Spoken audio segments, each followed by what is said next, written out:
दोस्तों, इस वीडियो के ज्यादातर गैंगस्टर या तो गुड़गांव पुलिस द्वारा किए गए एनकाउंटर में मारे जा चुके हैं या फिर जेल की सलाखों के पीछे सजा काट रहे हैं।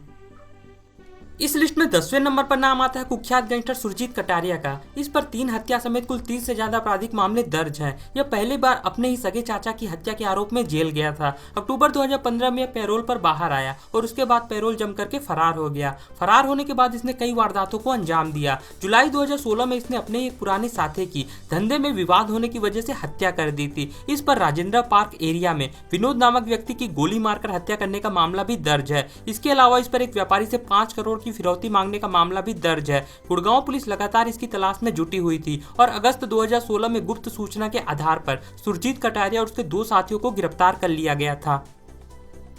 इसके बाद इस लिस्ट में 9वें नंबर पर नाम आता है कुख्यात गैंगस्टर रोहित उर्फ लंबू का। इस पर हत्या के प्रयास और लूटपाट के दर्जनों आपराधिक मामले दर्ज थे। इसने अपने साथियों के साथ मिलकर फरीदाबाद के कांग्रेसी नेता विकास चौधरी की हत्या कर दी थी। इसके अलावा इसने सट्टे के पैसे के विवाद को लेकर एक युवक के घर पर 40 राउंड गोलियां चलाई थी। नवंबर 2020 में रोहित अपने एक साथी के साथ किसी वारदात को अंजाम देने जा रहा था। इसी बीच गुप्त सूचना के आधार पर पुलिस ने इन्हें घेर लिया और सरेंडर करने को कहा। इसके बाद रोहित और उसके साथी ने पुलिस पर फायरिंग शुरू कर दी। इसके बाद पुलिस ने भी जवाबी फायरिंग की, जिसमें रोहित गोली लगने के बाद मारा गया था। इस लिस्ट में 8वें नंबर पर नाम आता है गुड़गांव के कुख्यात गैंगस्टर पवन नेहरा का। इस पर 8 हत्या समेत कुल 20 से ज्यादा आपराधिक मामले दर्ज हैं। अगस्त 2020 में इसने गुड़गांव के सेक्टर 9 में दिन दहाड़े 3 लोगों की गोलियों से भूनकर हत्या कर दी थी। इतना ही नहीं, इसने लॉरेंस बिश्नोई के कहने पर पंजाब में भी हत्या की वारदात को अंजाम दिया था। नवंबर 2020 में यह उत्तराखंड के उधम सिंह नगर में किसी वारदात को अंजाम देने की फिराक में घूम रहा था। इसी बीच गुड़गांव पुलिस को इसकी सूचना मिली, जिसके बाद गुड़गांव पुलिस ने मुठभेड़ के बाद पवन नेहरा और उसके साथी को गिरफ्तार कर लिया था। इसके बाद इस लिस्ट में 7वें नंबर पर नाम आता है कुख्यात गैंगस्टर अमित डांगर का। इसे कौशल चौधरी का राइट हैंड भी कहा जाता है। इस पर हत्या, लूट और जबरन वसूली के 2 दर्जन से ज्यादा आपराधिक मामले दर्ज हैं। इसे वर्ष 2006 में कुख्यात गैंगस्टर छैलू की हत्या के केस में गिरफ्तार भी किया गया था, लेकिन जमानत पर बाहर आने के बाद यह पेरोल जम करके फरार हो गया। इसके बाद इसने कौशल चौधरी के साथ मिलकर कई वारदातों को अंजाम दिया। इसी वजह से गुड़गांव पुलिस ने इस पर 1 लाख का इनाम भी रखा हुआ था। पुलिस लगातार इसकी तलाश में जुटी हुई थी। इसी बीच अगस्त 2018 में गुप्त सूचना के आधार पर इसे तथा इसके एक साथी को मुठभेड़ के बाद गिरफ्तार कर लिया गया था।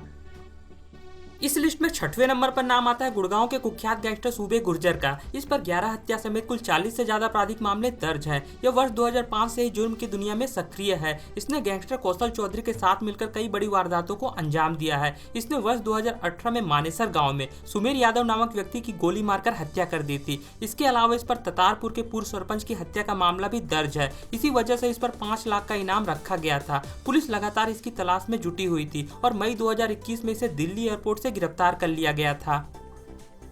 इसके बाद इस लिस्ट में 5वें नंबर पर नाम आता है कुख्यात गैंगस्टर महेश अटैक का। इसने वर्ष 1997 में मुख्य डाकघर से 40 लाख की डकैती कर जुर्म की दुनिया में कदम रखा था। इसके बाद इसने एक एक कर कई वारदातों को अंजाम दिया। हालांकि शादी होने के बाद इसने जुर्म की दुनिया को छोड़कर प्रॉपर्टी डीलर का काम करने लगा। 26 सितंबर 2016 की रात जब ये अपना ऑफिस बंद कर अपनी कार से घर जाने ही वाला था कि उसी समय कार में सवार होकर आए 3 बदमाशों ने गोलियों से भूनकर महेश अटैक की हत्या कर दी थी। पुलिस के अनुसार पुरानी रंजिश की वजह से इस वारदात को अंजाम दिया गया था।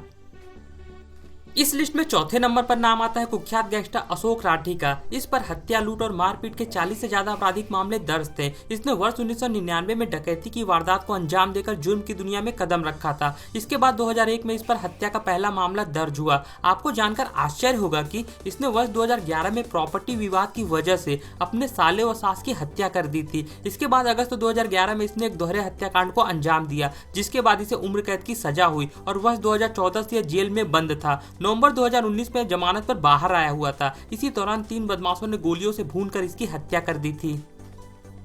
इसके बाद इस लिस्ट में 3रे नंबर पर नाम आता है कुख्यात गैंगस्टर संदीप गडोली का। इस पर हत्या के प्रयास और लूटपाट के 40 से ज्यादा आपराधिक मामले दर्ज थे। यह 15 सालों तक गुड़गांव में जुर्म की दुनिया का एक बड़ा नाम था। फरवरी 2016 में अपनी गर्लफ्रेंड के साथ मुंबई की अंधेरी के एक होटल में ठहरा हुआ था। उसी समय गुड़गांव क्राइम ब्रांच ने गुप्त सूचना के आधार पर उसे होटल में घेर लिया और फिर एनकाउंटर में मार गिराया था। हालांकि संदीप गडोली के परिजनों ने इसे फेक एनकाउंटर बताते हुए एनकाउंटर में शामिल पुलिस वालों पर केस दर्ज कर दिया। एसआईटी द्वारा जांच के बाद एनकाउंटर को फर्जी पाया गया, जिसके बाद एसआईटी ने संदीप गडोली की गर्लफ्रेंड और एनकाउंटर में शामिल 5 पुलिस वालों को गिरफ्तार कर लिया था। इस लिस्ट में दूसरे नंबर पर नाम आता है कुख्यात गैंगस्टर कौशल चौधरी का। इस पर हत्या के प्रयास और रंगदारी के 100 से ज्यादा आपराधिक मामले दर्ज हैं। इसने वर्ष 2006 में अपनी भाई की हत्या का बदला लेने के लिए कुख्यात गैंगस्टर छेलू की गोलियों से भूनकर हत्या कर दी थी। इसके बाद इसे गिरफ्तार भी कर लिया गया, लेकिन वर्ष 2015 में जमानत पर बाहर आने के बाद यह पैरोल जम करके फरार हो गया। इसने जून 2019 में 1 करोड़ की रंगदारी न देने पर कांग्रेसी नेता विकास चौधरी की हत्या करवा दी थी। गुड़गांव पुलिस लगातार इसकी तलाश में जुटी हुई थी और अगस्त 2019 में इसे दुबई से गिरफ्तार कर लिया गया।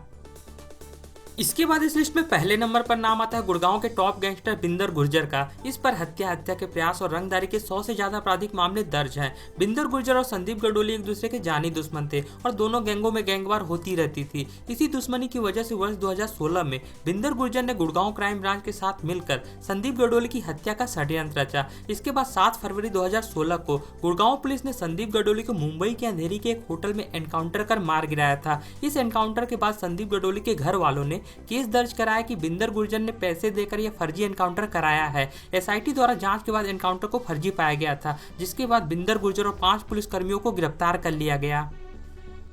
दोस्तों, अगली वीडियो आप किस टॉपिक पर चाहते हो नीचे कमेंट करके बताओ। ये वीडियो अगर आपको अच्छी लगी हो तो लाइक और शेयर जरूर करें। इसी तरह की और वीडियो के लिए हमारे चैनल को सब्सक्राइब करें। मिलते हैं अगली वीडियो में, तब तक के लिए धन्यवाद।